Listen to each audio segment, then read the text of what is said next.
కేసీఆర్ ఎన్ని చెప్పినా కాంగ్రెస్ ప్రభుత్వం వచ్చే 20 సంవత్సరాలు కూడా అధికారంలో ఉంటుందని చెప్పేసి కాంగ్రెస్ నాయకులు చెప్తున్నారు. వాళ్ళు చచ్చిపోయే ముందు ఏదో ఉలికిపోతా కనబడుతుంది అంటారు చూడు, వాళ్ళది అంతే.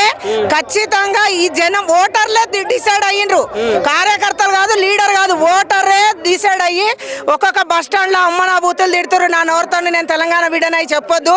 ఆ బూతులు రోజు ప్రతి ఒక్క ఏరియా బస్సులలో కొట్టుకొని మహిళ లేదు. అరే ఫ్రీ బస్సులు ఇస్తారా, మహిళలు మంచిగా ఉపయోగించుకుంటారు అంటున్నారు. నేను అదే చెప్తున్నా. నిన్న కూడా నేను వరంగల్ నుండి హైదరాబాద్ నుండి వరంగల్ పోయిన చిన్న పని మీద వచ్చి నేనేమంటున్నా, ఇక ఆ బూతులు నేను చెప్పొద్దు నా నోరుతోని మీడియా ముందు, బాగుండదు. చాతగాని వాడు ఎందుకు అని ఇక బూతులు ఆడ్ చేస్తున్నారు.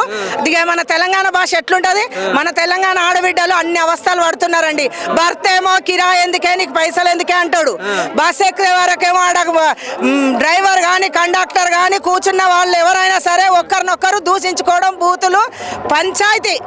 అంతకుముందు కేసీఆర్ గారు రాకముందు కాంగ్రెస్ ప్రభుత్వం ఉన్నప్పుడు, మళ్ళీ గుర్తు చేస్తున్నా, కాంగ్రెస్ ప్రభుత్వం ఉన్నప్పుడు బిందెల కాడ కొట్లాడేవాళ్ళు, ఇవాళ బస్ కాడ కొట్లాడుతున్నారు. ఇది నిజం.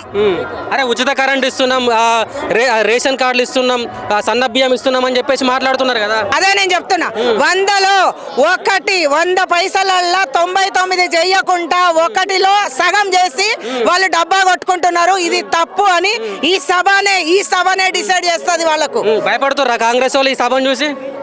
వాళ్ళకి ఎన్నడో గెలిచిన 6 నెలల నుండే భయం పుట్టుకుందండి. ఎప్పుడు ఊడిపోతుంది ఈ సీట్, ఎప్పుడు ఉంటుంది అని. కేవలం రేవంత్ రెడ్డి గారికి ఒక సీట్ ఒక్కటి ఆయనకు ఉంటే చాలు, ముడ్డి కింద సీఎం అని చెప్పుకోవడానికి. అంతేగాని ప్రపంచం ప్రజలు ఏమైపోతారు, తెలంగాణ కొట్లాడి తెచ్చుకున్న తెలంగాణ, దీనికి భవిష్యత్ ఏంది, దిశ దీనికి ఏం చేస్తాను అనేది ఆయనకు లేదు. నేను రాసి పెట్టుకోండి, పత్రికా విలేకరులు మరీ రాసి పెట్టండి. ఆయన రేవంత్ రెడ్డికి ఖాళీ సీఎం పదవి ఒక్కటే ముఖ్యం.